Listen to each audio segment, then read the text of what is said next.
I sure will. Good morning, everybody. You're listening to The Voice. Come on, dig me now. One and only Steve Harvey. Got a radio show.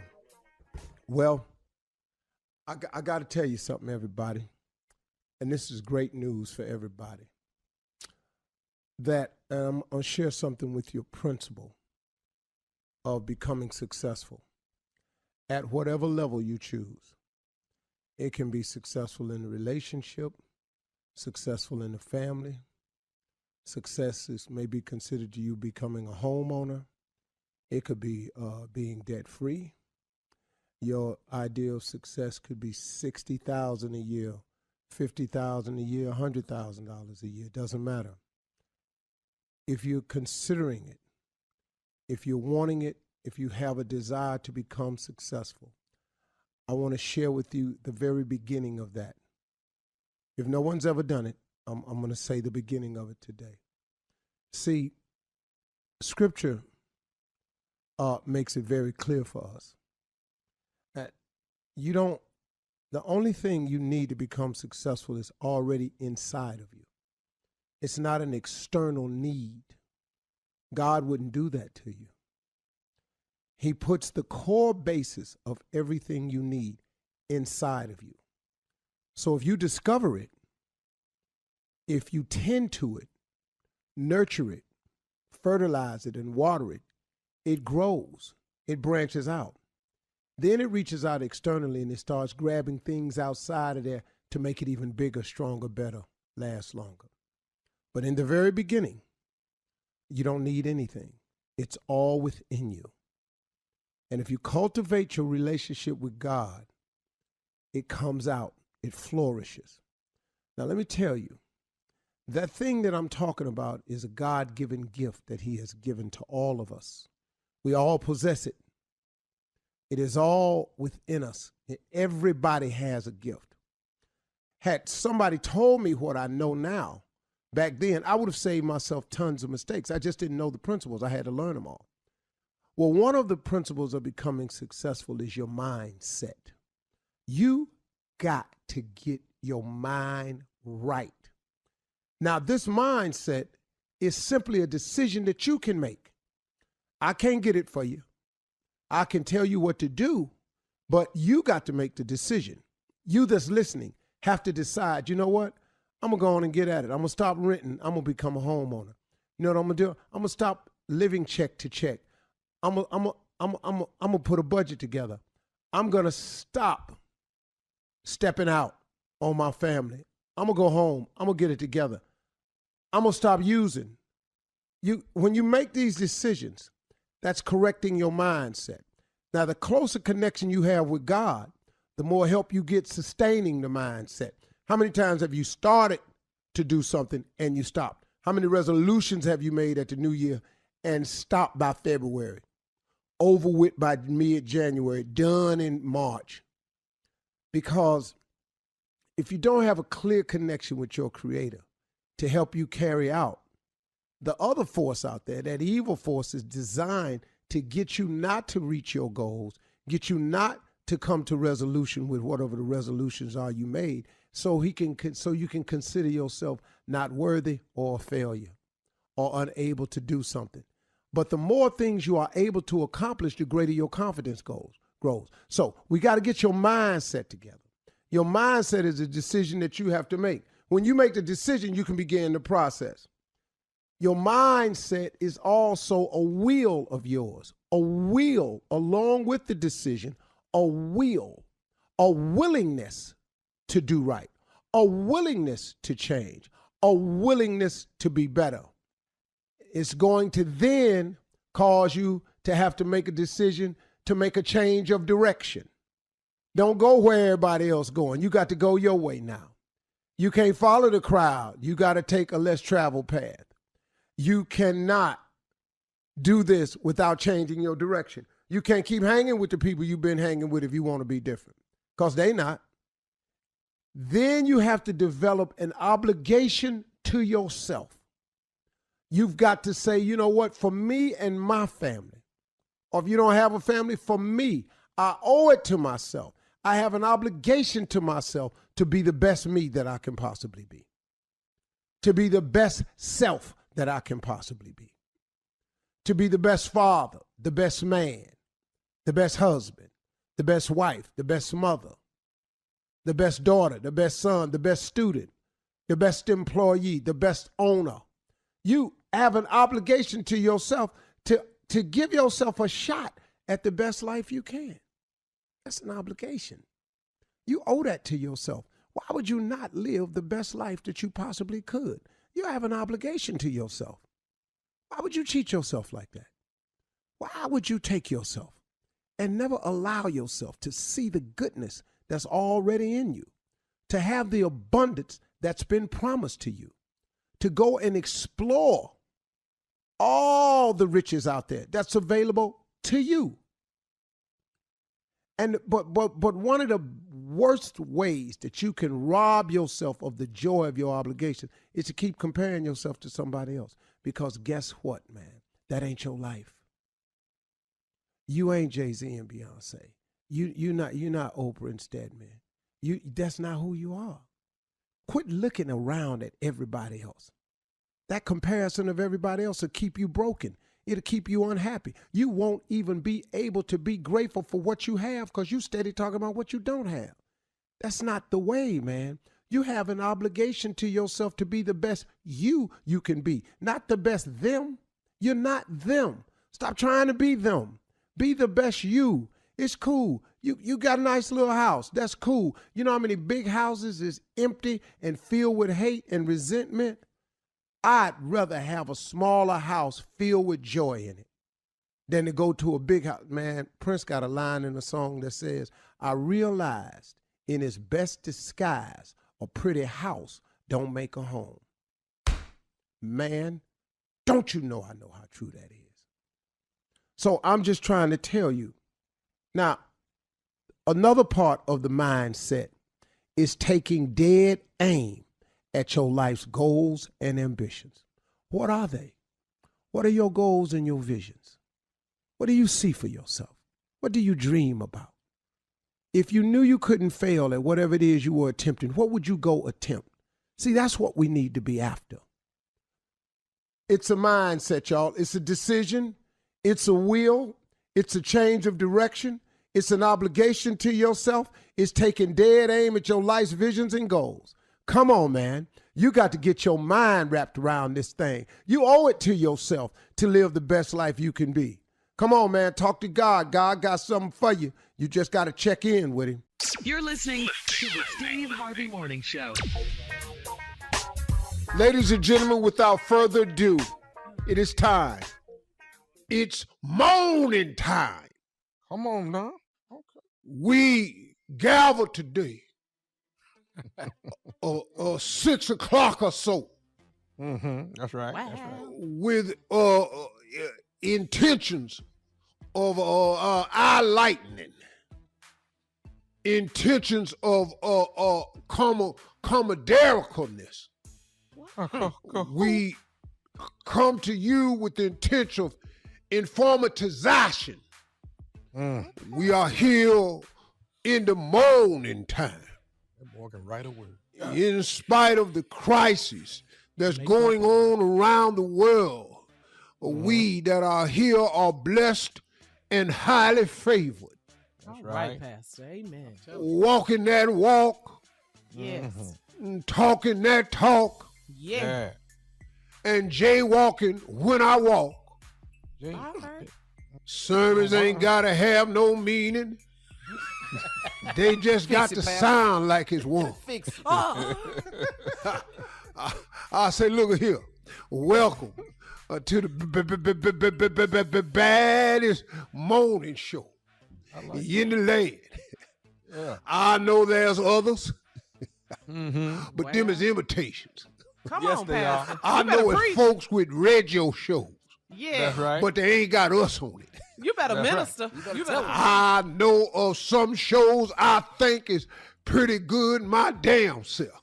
If I had a radio and I had turned to one station, Come on. I would pick the same one you just picked. Yeah. I know you picked it Yeah. because I'm on it and you hear me. Like I said, other choices, but why make the wrong choice every day? That's right. That's right. Knowing that we are here and they are there.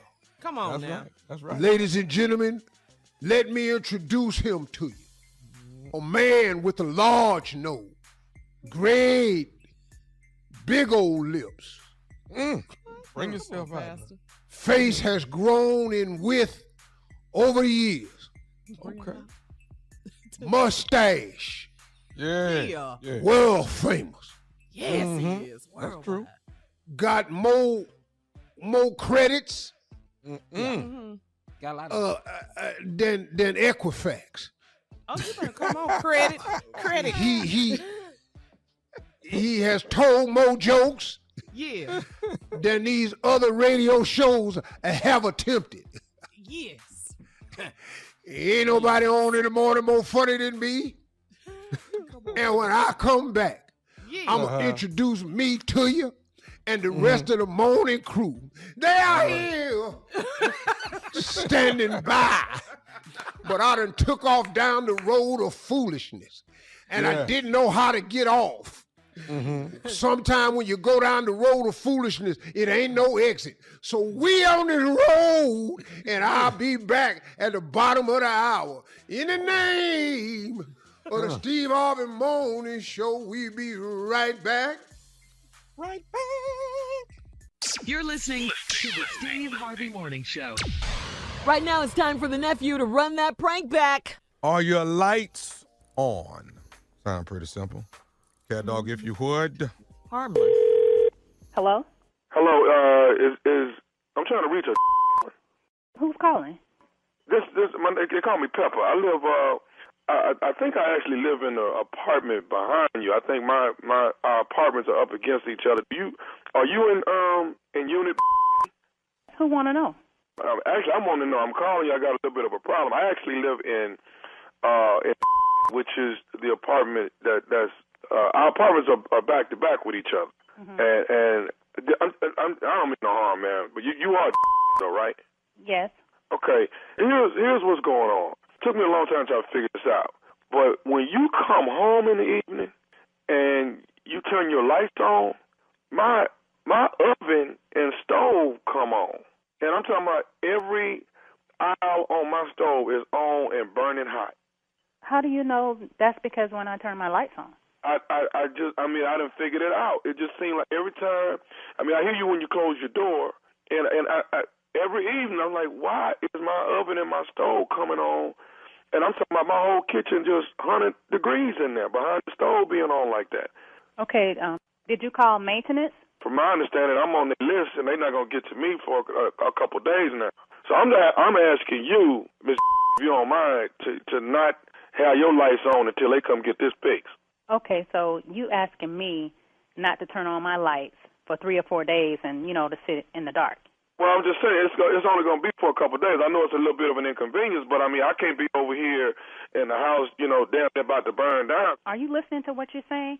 You're asking me to sit in the dark. I got a baby. I can't sit in the dark. Okay. Do y'all have any candles or something y'all can work with or something like that?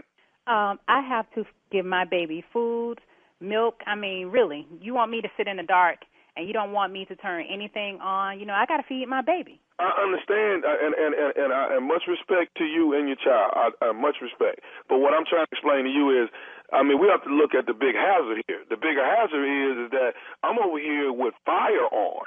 Okay, first of all, where are you getting this we from? How am I involved in your situation? I have nothing to do with what's going on in your house. Your lights is patched in some kind of way to my oven and stove. Okay, but I don't have anything to do with that. You need to call management or maintenance or whatever, but I don't have anything to do with that. And I want to know, how do you know when I get home and turn on my lights? Are you looking in my window or something? Are you a peeping Tom? Do I need to call 911? You don't need to call nobody on me. Now, what we need to do is get somebody over here and fix this oven and the stove. That's what we got to get done. But until then, right now, you can't turn them lights on. Oh, I'm turning on my lights. Okay. I know you ain't trying to regulate what I do in my house. Listen, I'm going to tell you just like this here. I'm going to need you to keep them lights off until maintenance get over here in 2 days. Now, if I see this stove come on and all these eyes on this stove come on, then I'm going to come back over there and we're going to have to rectify the problem. But I cannot have this coming on. So you threatening me now? I'm not. No, I'm not. No, I am not.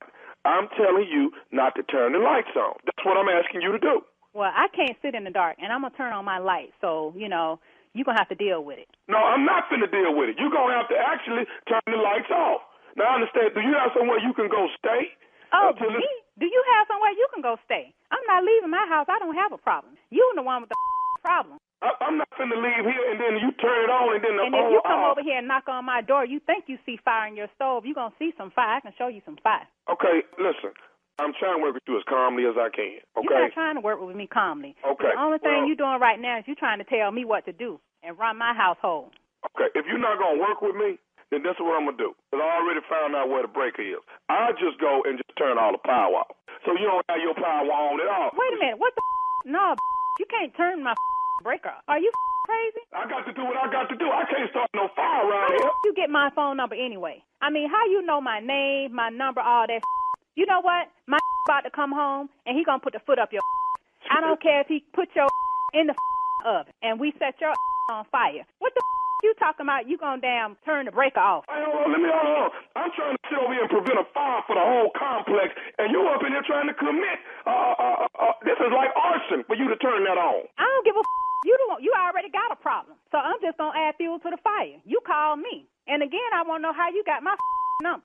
Look, I'm not going to sit here and go on this little small talk with you. This The problem is that we got a problem with your switch. When you turn it on, my oven comes on and all the aisles on the stove come on. Problem, and it's about to be a bigger problem when my man come over there and put a foot up your I don't know who the you think you with, but it's about to be on. Who do you think you call the wrong I don't know how you got my number, but you called the wrong today. Okay, fine. I got one more thing else I need to say to you. Is you listening? What you got to say? Because I'm tired of listening to you. Are you listening? You ain't said I want to here today. You calling me with all this Here it is. This is Nephew Tommy from the Steve Harvey Morning Show. You just got pranked by your husband. Are you? Wait a minute. Hold up.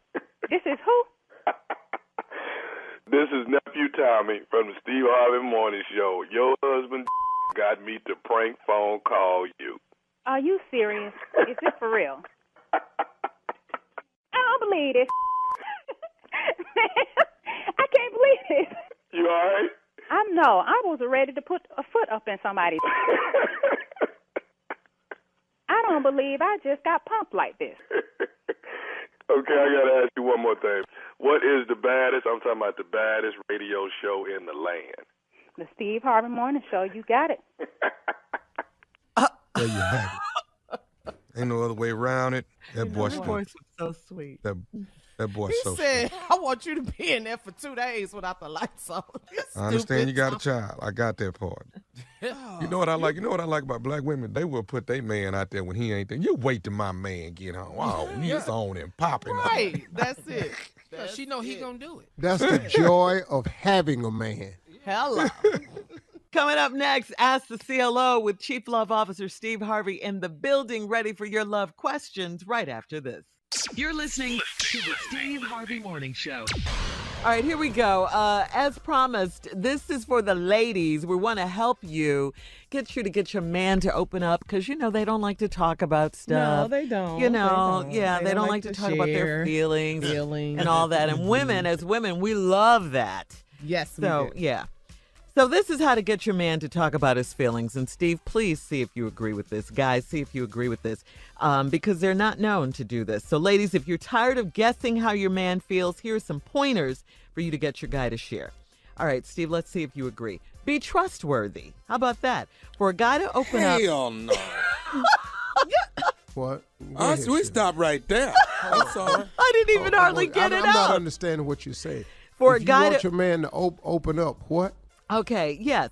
Okay, so if you want your guy to open up and share his emotions with you, he's got to be able to trust you. Okay, he's got to. That's what it means, Tommy. Okay, I got you. Didn't ask you to be trusted. Yeah, you didn't even let me get it out, Tommy. Anything with the word Once I hear the word trust, I'm yeah. on. Yeah. All right. treat him as an equal. Okay, so he's your partner, he's your husband, he's your man, he's your boo, whatever. So don't treat him like a child. I had that now. I ain't had that before. What do you mean? Okay. Treat you like an equal. What happened before? I'm just saying. I ain't saying who it was. I'm just saying. We didn't say who. You being treated equal now. I'm being treated like a child now. Equal now, Mm-hmm. Okay. I've actually been a slave before. Really, Steve? By your woman? I mean, if that's the game you're playing, was that the game you were playing or something? You know how people do role reversal? Uh-huh. No, it wasn't no game. He was a slave. No, it was not. Give me my shoes. What are you talking about, role reversal? No. You know how you role play with your mate? You role play. You whisper when you talk? Yeah. The whole time. Talking low the whole time? You ever had... Never made eye contact? You ever been in such a bad relationship that they be sleep on your arm in the morning and you have a decision to make? Do I run the risk of pulling my arm out and waking her up? Or do I just chew it off? That's your decision? Coyote love. Don't wake her Let me up. tell you something, man. I damn near had got it off, but I started crying. Because I had been bitten into my shoulder. Blood was everywhere. She woke up with blood all around my mouth. What are you doing? I was chewing my arm off. Trying to chew my arm off. Wow. So what you don't want to do is wake her up. So this wouldn't happen. Yeah. But she heard me whimpering.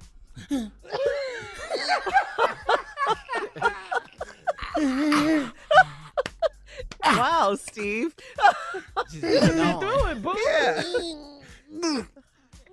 What are you crying? Why is there blood on your mouth? Trying to eat my arm off instead of waking your ass up, which obviously I didn't do.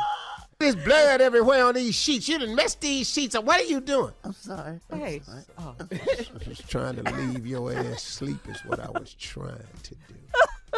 My bad. Let me go on down to the hospital and get these 85 stitches put in my shoulder. Come on back. Put a little bit of meat back on it. I had most of the meat in my mouth, so they was able to pack it back on and restructure my shoulder. Wow. Go ahead. What's all next? All right.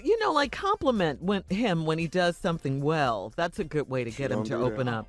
Like, compliment of the things he does well, in case he's self-conscious or something. Oh, honey, I like the way you did this, or, whatever. That's all you gonna do? That's what you've heard? That's what I get. That's what you get too, Tommy? Who told you to put that on? Told me one time, you got on 4 different blacks. Them blacks, right? That's 4 different blacks you got on. Them pants don't go with that jacket, that shirt. That's 4 different blacks. Yeah, well, that's ugly. That's the risk. But go on and wear it if that's what you want to do. Clean T-shirts around here. Where you going? Yeah, that's what you get, Jay. Yeah. All of a sudden, you just gonna put on a clean T-shirt now, out the blue. Yeah, change of behavior. Yeah. What's the next one, Shirley? All right, you got to pick the right time, okay? Don't start asking him about his feelings when he's rushed or when he's distracted or watching a game and stuff like that. You got to ease into it, ladies. Ease Instead into of this right here. So you just gonna sit there and ain't gonna talk to me? Well, I'm watching the damn game. Oh, the game is more important than me? Yes. Yes. Right now, it is. Really. Before you go to work, we need to talk. Yeah, this game is pretty big. They only gonna play this once a year. Yeah, What did you say, though? Did you actually say those words? Yeah. To yourself? You don't say it out loud. But they're getting said. So here's another one. Watch your approach, how you approach it. Don't just push it down his throat, Hello. Yeah, be gentle, be non-judgmental. You want him to open up. You don't want him to run away from the conversation. Because you sure don't want to put that down your throat. Yeah. Yeah. You don't want it down your throat. Don't push it down our throat. Right. Hello. And watch your body language, ladies. We're just moving on. Please watch your body language. Watch your body language. Yeah, keep yourself cool. Keep your, don't forget you're trying to make him feel safe and not judged. Okay, so be cool about it. Okay. Be sexy with it. Yeah. Mm-hmm. Okay, I'm learning something, Shirley. This is good. You got that one, Steve? You cool with that one? Watch your body language? Watch your body language. Uh-huh. Do you hear me talking to you? Yeah. Is that neck moving? Yeah. Turn all the way around. I hear everything you're saying. Sitting over there with your arms folded. Yeah, you got to be cool about it, ladies, if you want to get him to open up. You want him to open up, but you cross your legs. And your arms folded. And fold your arms. That's ugly. This is an ugly conversation. When they legs are crossed and arms folded. Nothing happening for you, partner. Shirley, these ain't good advices. If you want a man to open up, come talk to me naked. I will be wide open as soon as you walk in the door talking to me naked. Can I talk to you for a minute? Hell yeah. What's up? What's up? Unless it's a game you really want. You pick now to be naked. Seriously. Yeah, right now. Every time to be naked. Yes, he does. You're listening to the Steve Harvey Morning Show. Here's a question. What product or what brand reminds you of your childhood home? All right, here's an email from T from New Orleans. It says, "Hey, morning crew. Every time I see the Quaker oatmeal bottle, the box, I think of my mom's house when I was a kid. She always had a box of it on top of our refrigerator. When I'd go to visit my pop's house, he always had a box of Frosted Flakes cereal in his pantry. In fact, he probably does right now. What brand or product did your childhood home always have in stock?" I got a bunch of them. I knew it. Ready for me? You want good Like memories? what? Yeah. Like what, Steve? You go first. Like Comet. Comet. Okay. Yes. Oh, yes. Comet. Comet. Yes. That green ass little can of Comet with the peel off top with the 8 holes in the top. Yeah. Yeah. Sprinkle it yeah. in and washed all your sinks and your bathtub out. But let it sit though. Let it sit for a minute. though. Let it till it change colors. Tell you another. Ain't open up refrigerator while seeing an open box of Arm & Hammer baking soda. Yes, sir. Yes. Yes. Yes. Steve. Yes, Take us that's back. right. Same box for a whole year. You want me to keep taking you Arm back? & Hammer. Sitting still on use that. your What? stove. That Maxwell or Folgers coffee can with the grease in it. Yes, sir. Yes, sir. Yes, sir. It's real Good thick. memories. Yeah. In the bathroom, Crest toothpaste. Uh-oh. Yes. Oh, you were Crest people. Okay. No, we wasn't really Crest. We were Colgate. Yeah, we had that too. We was whatever was on sale, people. You better talk. but- The toothpaste is high. You But better can I jump in here and say this though? One had Colgate, more toothpaste though. Ultra Bright. What? I thought that was just the greatest thing. Go ahead, Tommy. Ultra bright. If we ran out of that toothpaste, then we go to that fridge where that baking soda was and go in there and get Yes, that sir. Yeah. and Yes, dip sir. that toothbrush yeah. in there. Yeah. That's I nice. actually brush my teeth better with baking soda. Hello. Yeah. All right. How about this? Come on. Tide laundry detergent. Tide. Tide. Tide. Had to have some Tide. I know about that, And Shirley. Ivory. Yeah. That's washing Ivory. powder too, Shirley. That ain't that liquid. That's washing powder. No, yeah, we yeah, had that's Fab, right. That's right. Fab, and Oxydol He's so loud. in the big blue box of damn Fab. But you didn't. Did you have Ivory soap though? Did you have Ivory soap to take your bath? Yeah. Dial. Dial? Oh, you had Dial. What? Okay, we had Ivory. Ivory. We had Ivory. Yeah, we had Ivory soap too. Yeah, it floated in the water. Ivory. Yeah. Okay, let's go in the bathroom. And up underneath that Okay. counter, it's a little red can, got some grease in it, called Royal Crown. Huh? You better talk. What? All your scalp with that right there. Yeah. That's how I got my hair Blue pressed when I was a magic, kid. all that, all that. Yeah. We in the bathroom. We in the bathroom. Yeah. Yeah, we're in the bathroom. Scott's single ply toilet tissue. One There was no style No, sheet. Scott. You had to be careful wiping yourself with that damn single ply. Man. I can't tell you how many times I misjudged it and pushed my finger Wait. dead off. Okay. of me. Okay. We get it. Yeah. We got it. Yeah. We got the Single fly. God, single That single ply. ply. My daddy loved that. Boy, you get 1,000 sheets. Yeah. Yeah. Oh, my That was my God. aunt's favorite. Wait, do y'all remember AIM toothpaste? Yeah. AIM toothpaste. Yeah, Yeah. AIM. Yeah. The stripe Yeah, toothpaste. Yeah, AIM. Yeah, with Stripe. Yeah. Gleam. Uh-huh. I got one What for you. deodorant? Okay. Okay, go. Here we That go. ahead. bottle that hung on the back of the door looked like a hot water bottle Hello. with a tube on it Yes. and a spray Yeah. nozzle. Yeah. Boy, me and my nephew got the ass whooping our life one time. We feel that my I mama bet. had went and we found it on the back of the door. We'd always wondered what it was, so we put water in it, and we found out that the water squeezed through them little holes on that white tip. So we chasing each other around the house, shooting, Like water guns. squirting each other. Okay, then he fill up the bag, and it was my time to hide. And then he'll have it under his arm. My mama came in that house. My mama said, "There's all this vinegar in here." Oh, God. Now, we didn't even know. We didn't know nothing about no vinegar smell. She said, "What is all this vinegar I smell in this house?" Now, we talking about, oh, that ain't us. Cool. We was squirting water. Boy, we sat there. My mama got to doing the math and went back in there and touched that hot water bottle with the holes on it. And boy, we got our ass beat. And then, so we didn't even know why we got beat. And then my brother was talking to us. Told you what it was, didn't he? Hey, man. Yeah. Let me ask you something, Steve. What did you and Al in there grab mama's hot water bottle from the baby? Said, nah, we was playing water gun with it. He said, boy, you know what that is? See right there. No, I don't know what it is. From when? He said, And then he that's a told you. lady's bag. And then I said, I don't, what, because I'm clueless. Yeah. What you mean it's a lady's bag? That's a douche bag. Really? Still, I'm clueless. Boy, when my damn brother told me what that bag was for, You wanted to shower, didn't you? man, I'm shooting water in my mouth. Oh, God.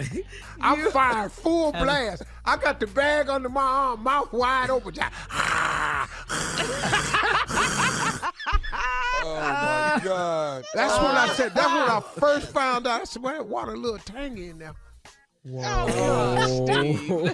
Oh, my God. Because, you know, they had a special solution they put in there, and you put vinegar in it, too. Oh, God. And that's, We know. and I had no idea. All right, we're moving on. Thank you, Steve. You're listening to the Steve Harvey Morning Show. You've probably heard about the benefits of Globe Life Insurance, like how easy it is to buy with a fast approval process and no waiting period. More people choose life insurance from Globe Life than any other company. Call them today at 1-800-251-5400 or visit globeliferadio.com. A representative can guide you through the process in minutes. Again, that's 1-800-251-5400 or globeliferadio.com. Truth be told. Come on, Junior. Truth be told, I don't know who these people are and where they come from. But on Saturday, why is you calling any human being before 8 o'clock? Why? Who the hell? What do we have to talk about at 7:15 a.m.? There's nothing I want to talk. Like, my boy called me at 7:50 a.m. talking about what you doing. Dog, it's sad. I'm trying to sleep. Yeah. That's all I'm trying to do. But here the thing about it is, like he said, dog, did you see? I ain't seen nothing. It's 7:15. I love it. Dog, these people need to go. I'm trying to just go jump off in traffic. The phone shouldn't even be allowed No, to work but- before until after 8. After 10. It won't even ring. It shouldn't. But I'm just saying, what made you get up? Pick your phone up and say, damn it, you know who I ain't called? Let me call him right now. For what? Junior. At what time, Junior? At 7:15. First of all, I ain't formulated a thought. Okay, and then you another grown man talking to another grown man as I lay in bed. This is not comfortable. I'm not comfortable. When you heard me say, hello, you go on the phone. Dog, guess what? What? What at 7:15? What? Why am I guessing? Why are you answering? Dog, I ain't got no shirt on right now. Why you want to wake up and guess? Dog, I ain't got no shirt on. You sleep naked? Dog, what? Shirt? I'm just asking. However I sleep, it ain't none of your business. 7:15. I'm just not comfortable with the conversation. That's all I'm saying. Okay. Okay. Y'all should just find something else. Don't call people no more. Okay. That's all I just want to say. What's the earliest you can take a call? 10:30. 10:30 on a But Saturday. 7:15 on a Saturday. Yeah, 10:30. I want to get up, have my coffee, enjoy my morning. But dog, you call me at 7:15, I ain't got no shirt on. You talking about guess what? For what? This is uncomfortable, huh? It's uncomfortable, dog. You laying horizontal talking to another man. At 7:15. That don't even feel right. At 7:15. Dog, I got one leg in the bed, one leg out the bed. Guess what? That's all I want to say. Just stop calling people. Truth be told. Okay. 10:30. 10:30. Yeah, 10:30. I That's wish the you would. earliest. Yeah, we should Yeah. call him On before a Saturday. 10:30 Don't on a call him. Saturday. He'll be upset. Yeah. Yeah. All right. And the person I'm talking about is Jay. Whoa. Just want y'all to know. Oh, it's you, Jay? Wow. You know what? Just want You y'all to making know. these I thought we agreed not to bring that up. So we agreed to agree. Same time we agreed that you would not. Both of y'all. Let me tell you something. What, Steve? Come on. Tommy, I think you agree with me on this. Both of y'all sick ass need some women in your life. Y'all good, man. Y'all need some Y'all ladies, need something man. to do. Y'all ain't got nothing to do. Y'all waking up by yourselves. Put your shirt on, Junior. Dog, why is he on the Calling phone? each other. Y'all issues ain't even real issues. Y'all call me 10:15, Jay. Dog, I mean, I thought we agreed not to talk about this. Damn. All right. Thank you, Junior. Yeah, that's we all. get it now. You're listening to the Steve Harvey Morning Show. All right, Steve. Our very own J. Anthony Brown is always here with the foolishness. Can count on him. He's got details on his brand new book. Tell us about it, Jay. I just finished my new book, Steve, and it's called 101 Ways to Start an Argument. Several chapters in the book. Chapter 1, laugh on the phone for no reason. Just laugh. That'll start an argument? Yeah, it will start an argument. This is how you hell start you an laughing at? Yeah. Here's chapter 7 is a real good chapter. Take a shower in the middle of the day. Just shower. Oh. Where you going? No, I'm just showering. That's a. On Sunday, this is a good one for Sunday. Say I'm going to a different church by myself. That's what you say on Sunday. Yeah, boy. That's start an argument. Yeah, it's gonna be some hell up in there. Yeah. Well, who Here's over there? Here's another one. Ways to start an argument. Yeah. Put an empty bag in the closet and just walk away. Just put it up there and just walk away. Like, what's in there? Don't worry about that. Don't go up there. Don't go up there. What you mean? Don't go up there? Yeah, don't go up there. Don't go up there. All right, ways to start an argument. Say this phrase right here. This really works. Say, I'll be right back. Yeah. And leave. Just leave. Just leave. I'll What be you right mean? back. Where you going? I'll be right back. Don't worry about where I'm going. I'll be right back. What you mean? Don't worry about it. Yeah. Oh, that's You all just walk out of here. What? Use this phrase right here on the phone. This really gets an argument going. Say, good job, Becky. I'll see you tomorrow. And then hang up the phone. Becky? Becky with the good hair, Becky? Becky. Why the hell you got to encourage Becky? Yes. What you done with some damn good job, Becky? What she do so damn good? Well, your black ass got to be commenting on it.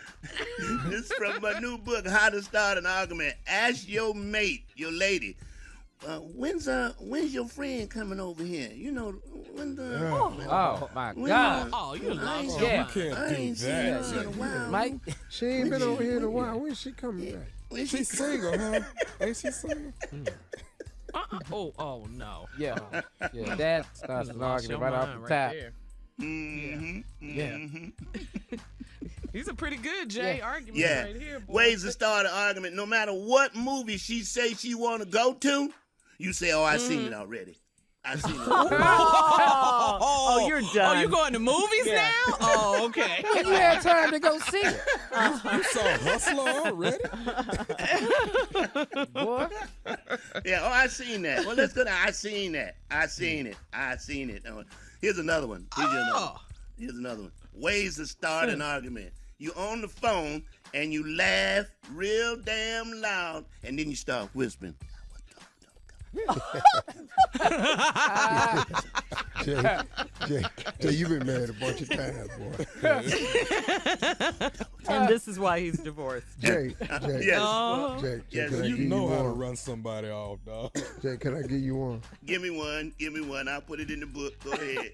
Buy your wife some running shoes for her birthday. Oh, Steve. Wow. Oh, so I'm fat now? Too far. Oh. I thought you liked this color. Yeah. Man. You don't like yellow? Yeah. What's wrong? Yeah. Buy some running shoes. That'll do it. Yeah. That'll do it. Ooh, Steve, all that's of a too far. sudden, in the middle of the day, you put on a clean shirt. You woke up in one shirt and put on another. Oh. What you change your shirts for? Can I just put on a new shirt? No. No, you cannot. What was wrong with the old? Hey, Jay, can this go in the book, Jay? Can I just add one more? Last one more. Last one more. You ready? Yeah. Come on. Ways to start an argument in your house, guaranteed. Come on. What? Come in from work and pull your pants off and ain't got no drawers on.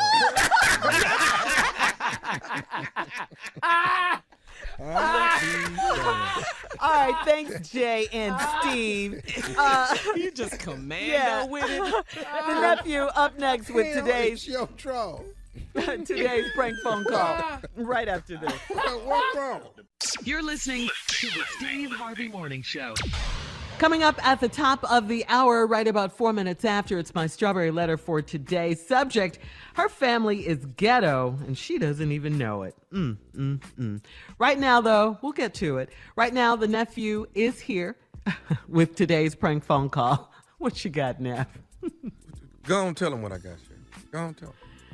All right, well, this was my mom's favorite, okay? My late mom. This was her favorite. When she loved to hear this one. It's called Aqua Boogie, right? Aqua Boogie, right? Aqua Boogie. Aqua She Boogie was Current, crying. actually. Aqua Boogie Yeah. Current. It is. Hello, I'm trying to reach a Quincy, please. This is. Hey, how are you? My name is Maurice. Maurice calling you from the power company. How you doing today? I'm all right. What's up? Well, listen, we're doing some testing in your neighborhood. We're trying to make sure we don't have to actually shut the power down out there. And we're calling around to quite a few people in your neighborhood, running some tests on individual homes and making sure the electricity is running correctly.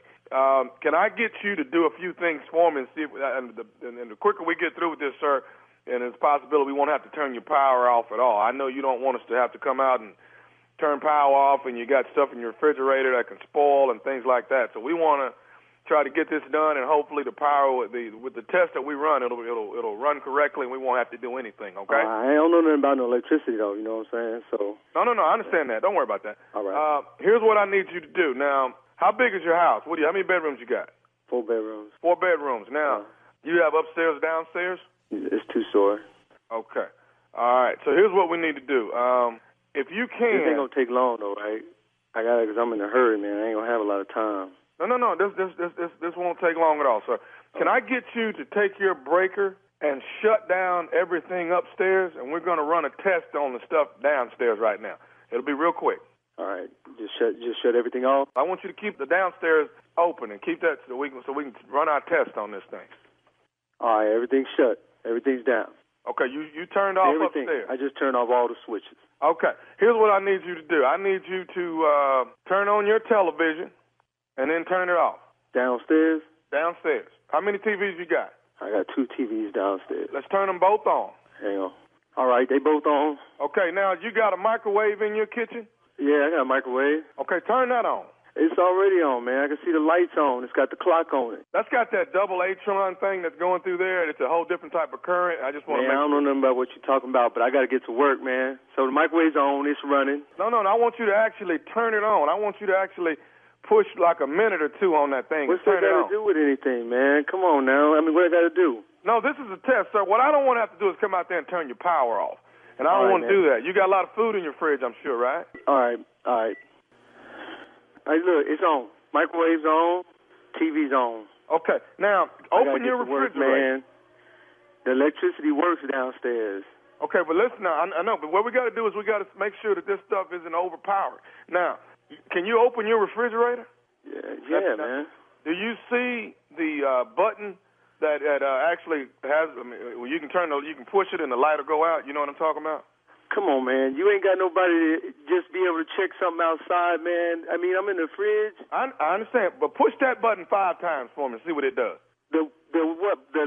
The light button? Yeah, push that light button 5 times. Come on, man. Did it go off and on every time? Yeah, it's off and on, man. Ain't nothing wrong with the refrigerator. The refrigerator's plugged in, man. Okay. Now, here's what I want you to do. Right there, if you're in the kitchen, turn your sink on for me. Turn the sink on? What's that got to do with electricity, man? Well, see, that's a nitro current. That's a nitro current. You wouldn't understand that, but I need you to turn that on for me, too. Just turn it on full blast. Got it on? I got it on. Okay, now go in your master bedroom. I can turn it off? No, let that water run. Go in your master bedroom and go in the bath for me. I appreciate you helping me out on this. Man, Quincy. come on, man. Quincy, I appreciate you. I'm in a hurry. I mean, everything's working. I'm in the bath. What's up? Okay, flush that toilet for me, Quincy. Say what? Flush that toilet for me. Flush the toilet? Yeah, flush that toilet. Man, it ain't even electrical. What it is, it's a aqua boogie. Man, look, you need to get somebody. Okay. I'm gonna flush the toilet. It ain't no electrical plugs or nothing in this area, man. Right, I understand that. You don't see what it is. This is an aqua boogie current that flows through that water.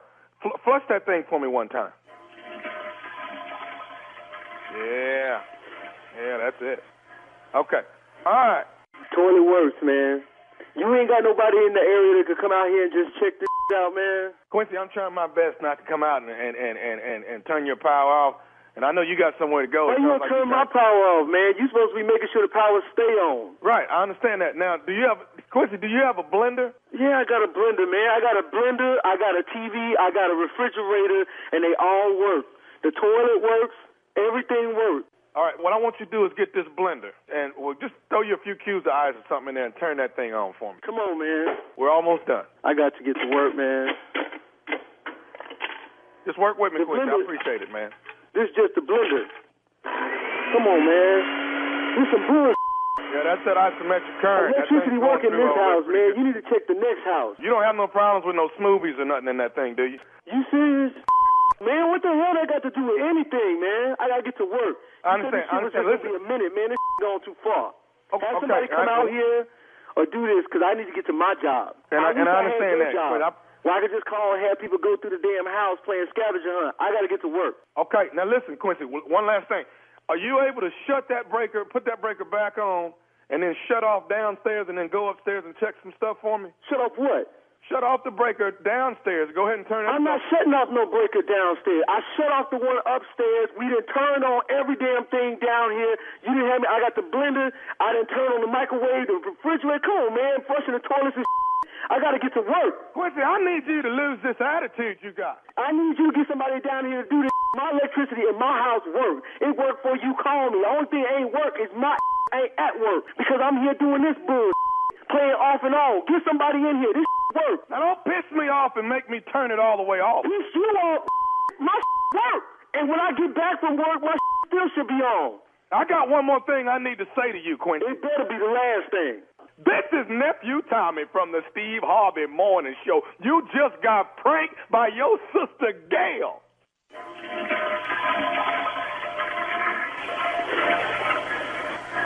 Gail better be in a witness protection program, man.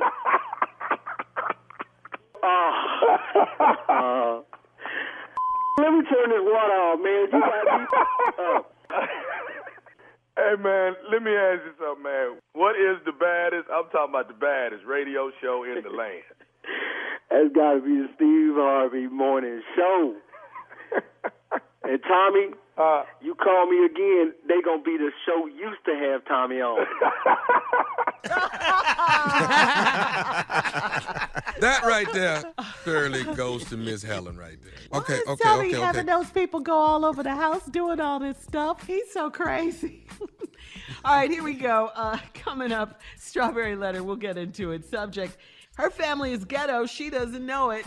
We'll be back right after this. You're listening to the Steve Harvey Morning Show. Time now for today's Strawberry Letter. And listen, if you need advice on relationships, on dating, work, sex, parenting, and more, please submit your Strawberry Letter to steveharveyfm.com and click Submit Strawberry Letter. We could be reading your letter live on the air, just like we're going to read this one right here, right now. It's for you, Jay. Buckle up and hold on tight. We got it for you. Here it is. Strawberry Letter. I ain't done that in a minute. Wow. Thank you, sir. You're welcome. What do you mean you haven't done that? Well, you know, when Steve is here, he don't let me introduce the letter no more. Shut up. I don't need all that. That's for Shirley. You shut your ignorant ass up. I don't need Well, she back and you did it, so can we do the letter now? You happy? Yeah, we can do it. See, right? Got your little intro in. He hate I did it, Shirley. Wow. It's a lot going on. All right, subject. He does not like me. My uncle do not like me. He loves you, though. He loves you. No. Yeah. All right, subject. Her family is ghetto and she doesn't know it. Both of y'all are correct. What? He your uncle and he do not like you. See that? But he loves you. But he Yeah. loves you. I do. All right. Yeah. Love you to death, boy. Ain't gonna let nothing happen to you. Do not particularly care for you. All right, here we go. Dear Steve and Shirley. Yes, it is. I grew up in a two-parent home, and both of my parents earned college degrees and worked hard to provide a good life for me and my siblings. And I have a college degree as well. And I've been married for over 20 years to a great woman, and we have 2 teenagers. My teenagers are well-mannered and really smart kids. So here's my problem. I met my wife in college and fell in love with her, but I cannot stand her family. They are, for lack of a better term, ghetto. I must admit that as my kids grew up, I limited their access to my wife's side of the family, but I had to be careful so I wouldn't offend my wife. These people are hood, and they have a cookout for every occasion. They all live on the same street in 5 or 6 mobile homes, so they always are down to party, play cards, drink, get all loud, and act a fool. These kids are always their kids are always part of the festivities, and when my children were younger, my wife wanted our children to get to know their cousins. That didn't last long because the hood cousins started teasing my children about the way they speak and how they carried themselves. One of my sons will be graduating from high school soon, and my wife has a party planned for him. She wants to invite her entire family to the party that's in our community center in our neighborhood. I have politely reminded her how much of a fiasco it might be, but she is dead set on having her family included. I can already imagine a dice game jumping off by the pool if her uncle comes. I don't want to be disrespectful, but I need to put my foot down and set some ground rules. Steve and Shirley, how can I make this party work? Wow. Well, first,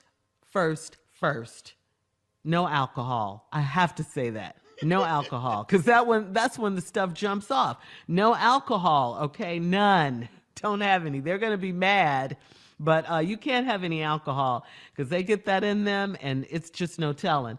You might want to have some security around, some plainclothes security. Let them mingle through the crowd and everything, because that's in case something does go down.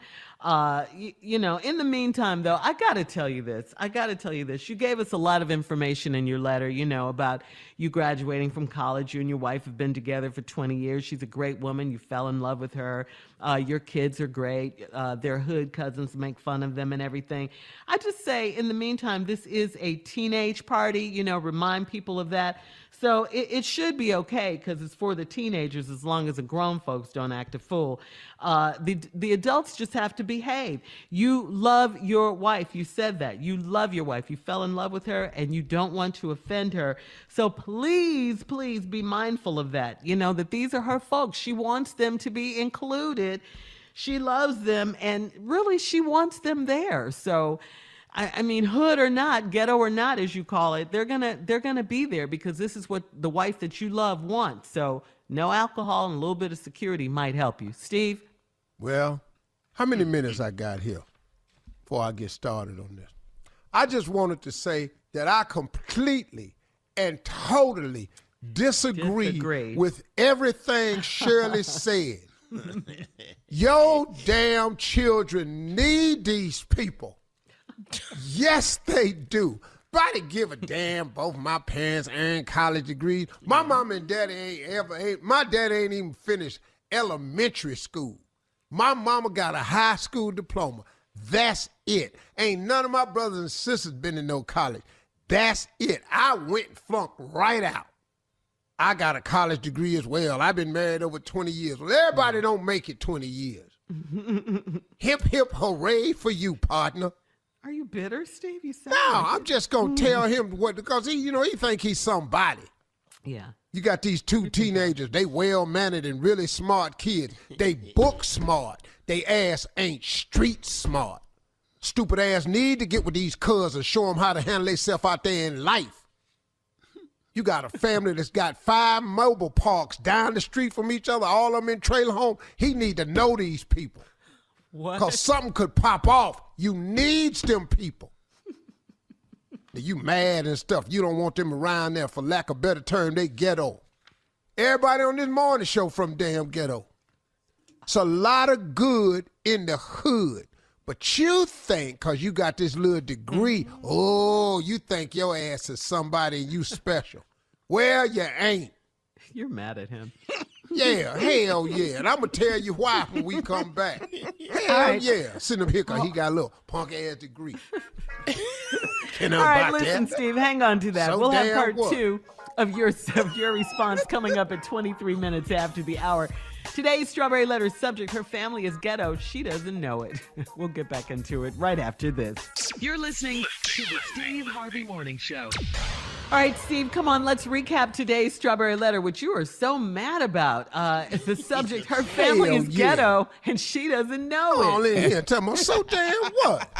Most ghetto people don't know they ghetto because they from the ghetto. That's just where they from.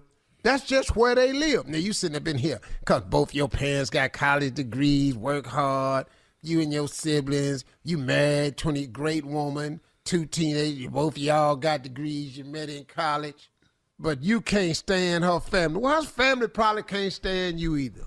Your bougie ass coming over. See, there are a lot of, they lack for a better term. Yeah, here come his snobby ass sitting up in here. You don't like nothing they do down there. So I'm finna tell you about him. I must admit that as the kids grew up, I limited their access to my wife's side of the family, but I had to be careful not to offend them. These people hood. See, you think your kids is well-mannered and smart kids, but they don't got no street smarts. You know how many stupid-ass book smart people I know? Bill Gates ain't got a college degree. Hold on, let me show you something. Let's get it real. We talking about college degrees. Tommy got a college degree. Okay. Oh, man. I don't have a college degree. Now, which one of us you want your kids to be?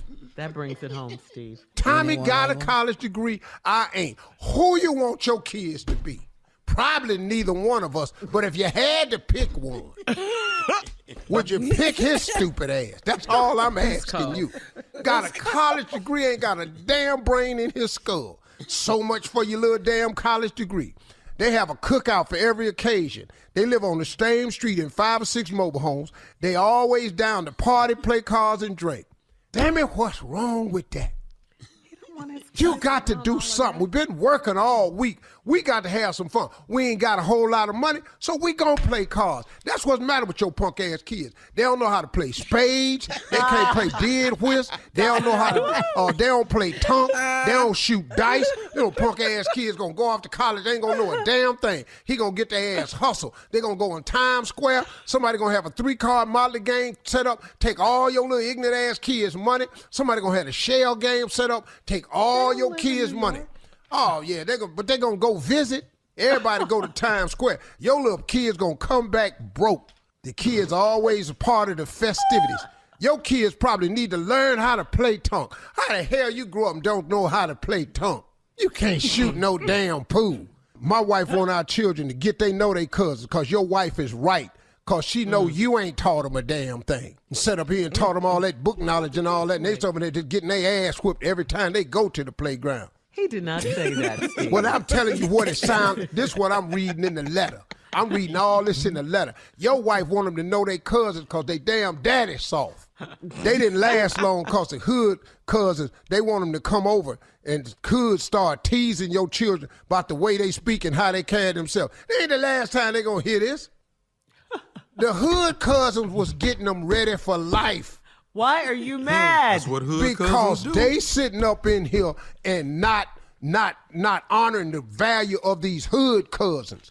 It's good in the hood. You need to let these hood tease your kids about the way they speak. They probably speak real proper, just like your ass. One of my sons, we graduated from high school. My wife got a party planned. She want to invite her entire party to the family to the party. That's in our community center in our neighborhood. Oh, I see. You live in a complex that's got a community center. Right. Oh, now you scared the hood people gonna come over there, start swimming with all their clothes on and stuff like that.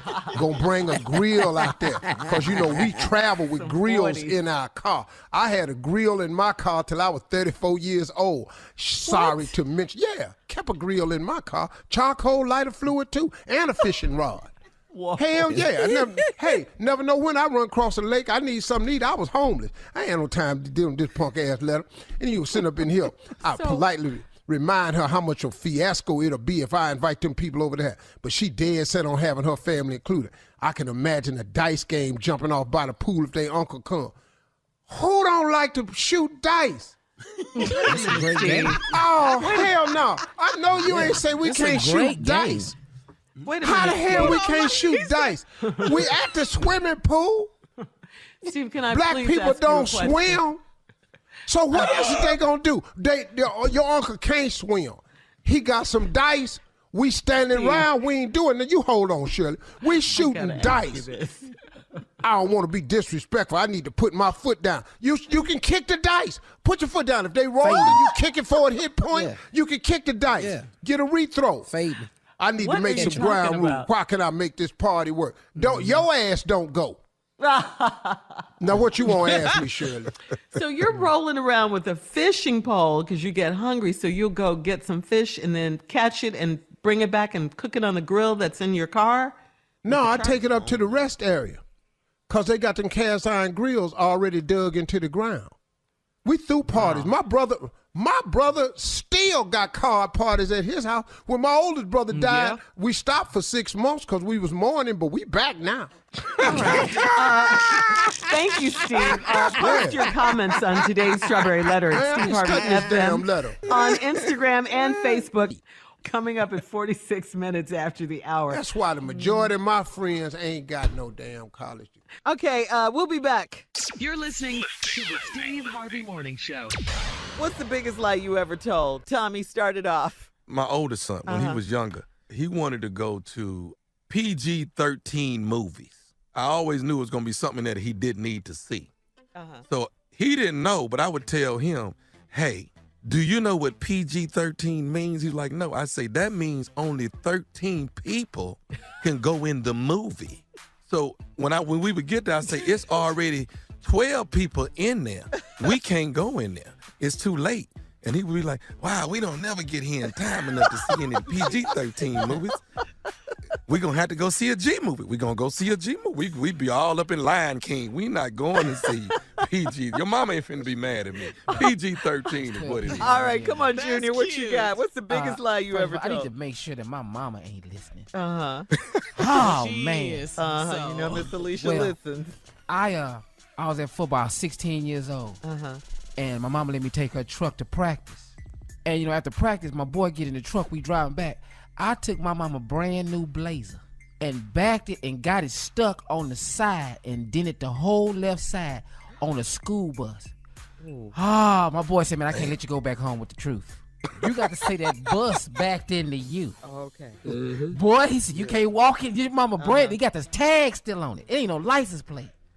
Man, I walked in and mama said, what happened to that truck? And my boy just went to talking. We was just buttoning up our seatbelts. Next thing you know, a school bus hit us.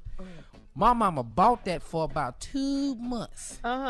She said, That's a case. She said, why you ain't getting no case? Right. I got the biggest ass whooping I had ever received at 16. I was fast after that. I was really fast.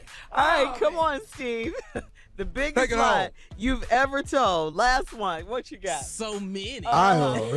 He said, I have an endless pool to choose from. I was at borrowed my daddy's station wagon one time. I was taking this girl out on a date in my church choir. But I wanted to be with her in the car. And so what I did was I stopped at the drugstore and bought some Pond's cold cream. That was a trick me and the fellas used to use back in the day. You put Pond's cold cream on the windows, it make it, you can't see in the window. And I put the Pond's cold cream on the windows before I got down there to pick her up. And when I went and picked her up and she came and got in the car, I'm in the station wagon. I backed out, I couldn't see a damn thing. And I hit my daddy's fender on the fence and tore the headlight out. Can't get cream off no window, boy. Yeah, you can get. Why would you put the cream on? No, you can get Pond's cold cream off the window. You can't get it out the crack where the window meets the upholstery. That's where you can't get it out. That's what got you. All right, thank you guys.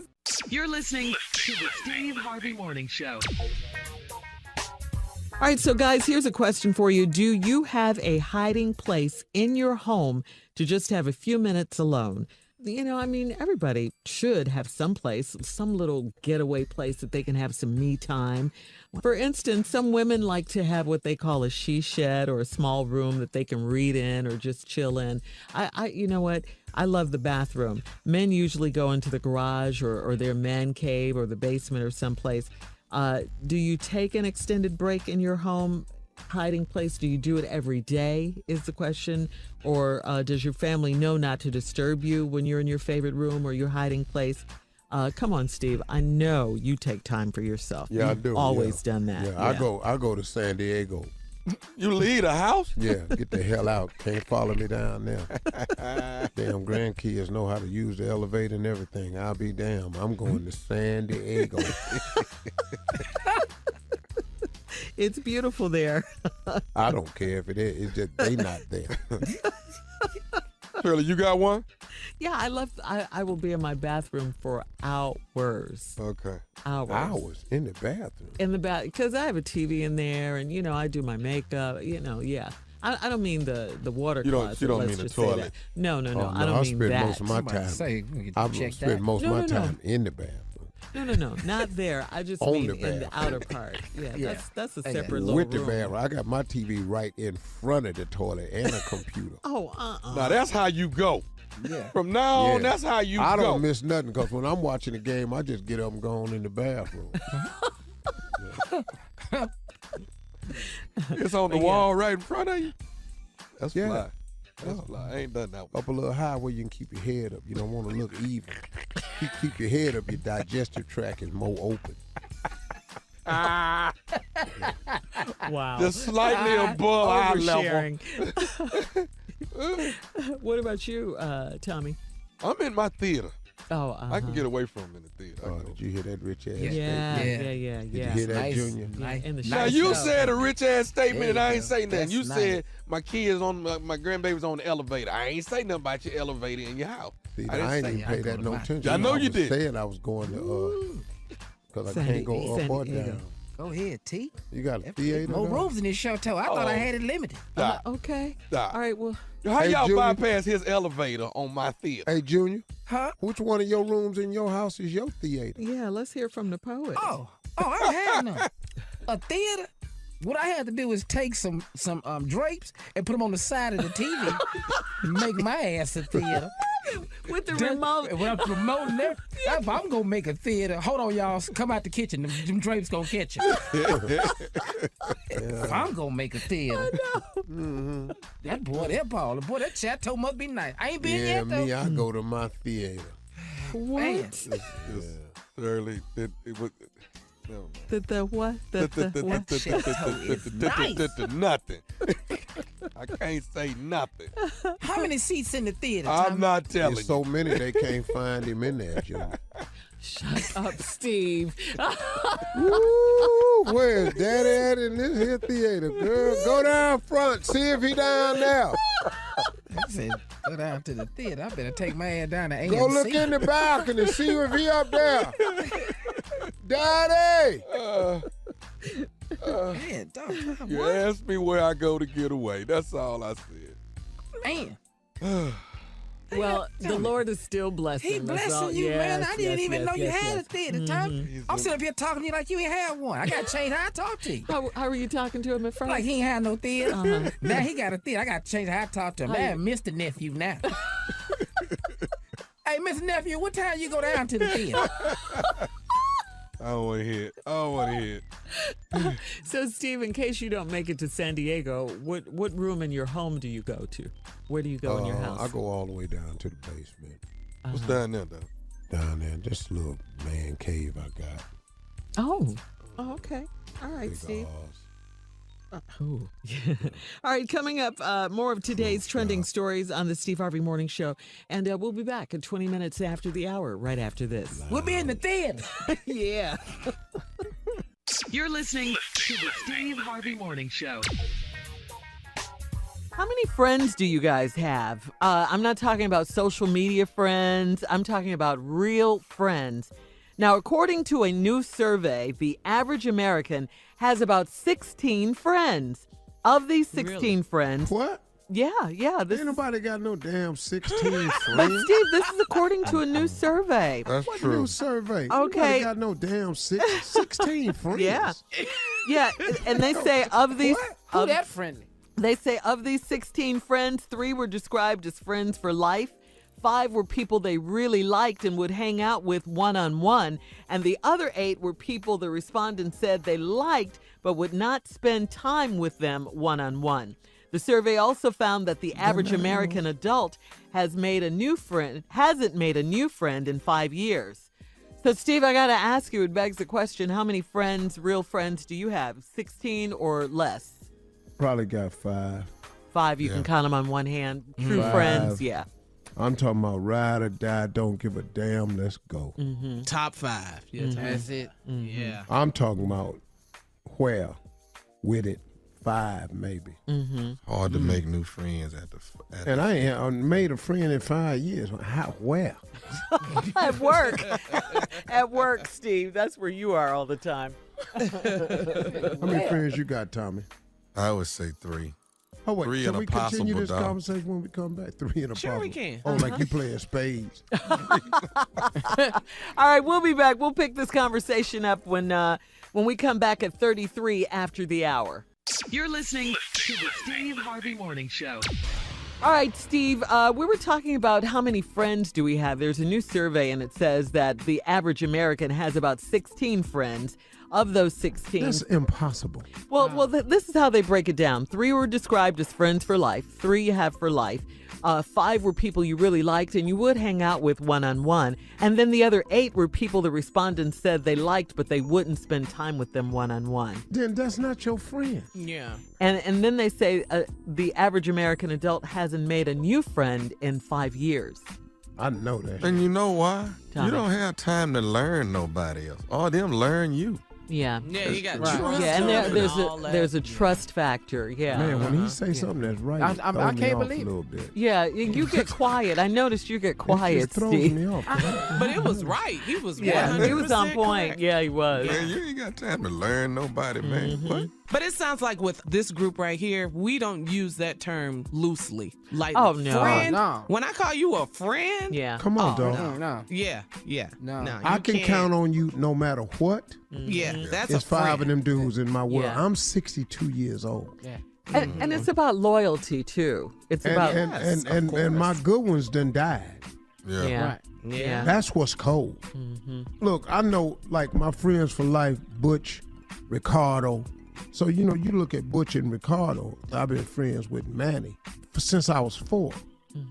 What are their Then last my names? best friend from college is Marvelous Marvin Horton. We still boys. The Oh, that's ride your or dog. die, Yeah, that's your dog. I'm talking about Biggie Wig Okay. and Blue. I like Blue. I'm talking about, man, dudes that'll walk off Right. the edge for you. Yeah. Yeah. Biggie Wig and Blue, Prue, Yeah. they walk off the edge for you, man. Yeah. That ain't no lie.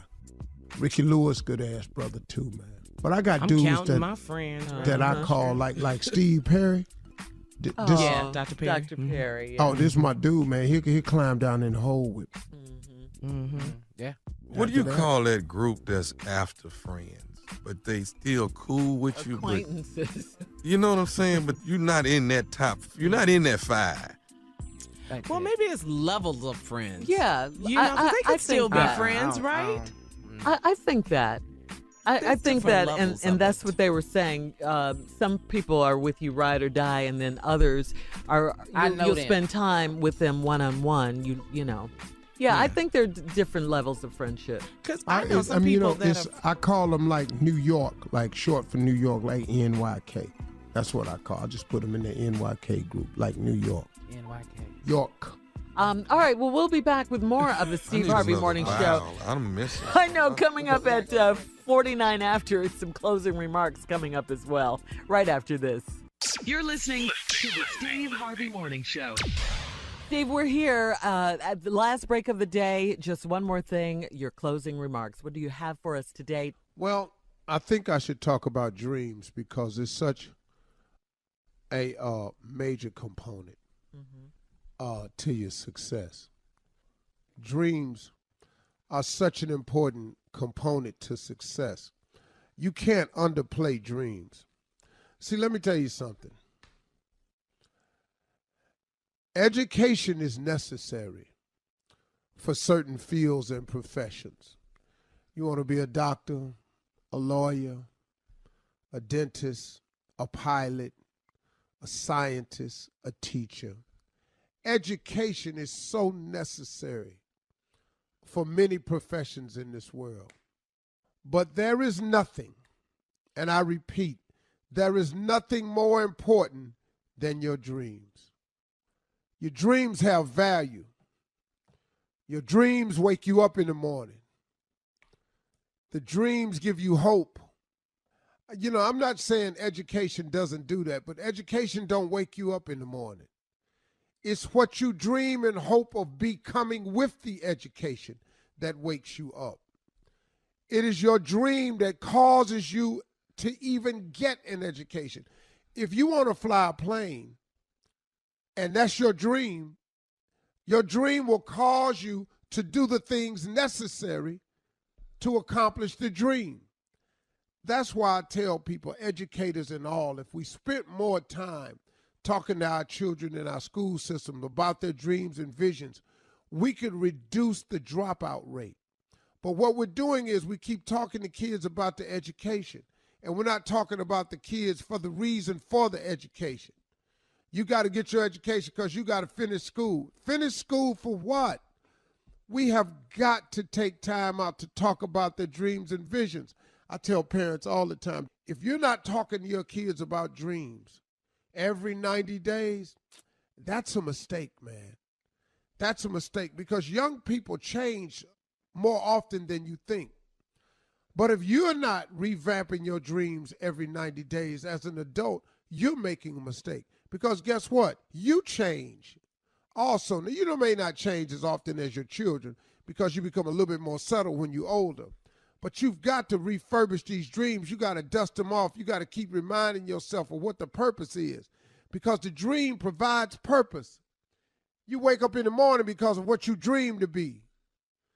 You get excited when the alarm clock goes off because of what you dream to be. Man, don't let nobody fool you. Now listen to me. I'm going to say this again. Education is important and it's critical to certain things in life. But you can actually make it in this world without one. Now, do you need to have some basics under your belt? I strongly suggest you do. And I'm not saying at all that you don't need school because you do. School offers you a way to become well-rounded. That's the thing that school does for you a great deal. It not only educates you, it gives you social skills. It teaches you how to be well-rounded. It teaches you how to adapt. It teaches you the tool of memorization. So I'm not knocking it at all. But what I am saying to you, if you are like me in any way and you're just not a school person, what you gonna do? You can still be something. If you've blown your education opportunity in life, you can still be something. If you just don't feel like you can do school again, you can still be something. Because the scripture says a man without a dream or vision shall perish. I know the Bible inside out. I don't know it. I didn't go to theology school or anything, so I can't quote it like people can oftentimes. But I don't recall ever going to Sunday school or any service I've ever been to and read a scripture about how necessary your education was. But I have seen repeatedly that a man without a dream or vision shall perish. See, the reason you'll die without the dream or the vision, because without the dream or the vision, you'll give up hope. You've heard so many people say, keep hope alive, because it's necessary. The dream, the vision, what you see for yourself, your hope for tomorrow, that impossible thing that nobody else can see except you, that thing that floats around in your imagination that keeps pushing you to make you think there's something out there other than this for me. If you wake up in the morning and you keep saying to yourself, man, there's got to be more to my life than this, that's because it is. That's because it is. Your visions and dreams are out there. And let me tell you something else. You got to make your dreams and visions so big that it causes you to overcome all of your fears. See, the fear of failure is the number one cause of failure in this country because people are afraid to fail. But you have to have dreams and visions so big that it just overcomes all of your fears. You've got to want something so big, so dynamic to happen in your life, man, that you've got to make this happen. And the fear is secondary to all of it, and it'll cause you to push through. You've got to dream of something so outstanding that in order for it to happen, you absolutely have to have God's help. If you're dreaming of only stuff that you can accomplish yourself, I got news for you. You ain't dreaming big enough. Start dreaming big. Increase your dreams. They will change your life. It will change your perspective. It will cause your hope to grow. All right? Those are my closing remarks. All right, today. Steve. All right. Yes. Y'all have a good one. Hey, and can I say have a great weekend? Yes, you can, finally.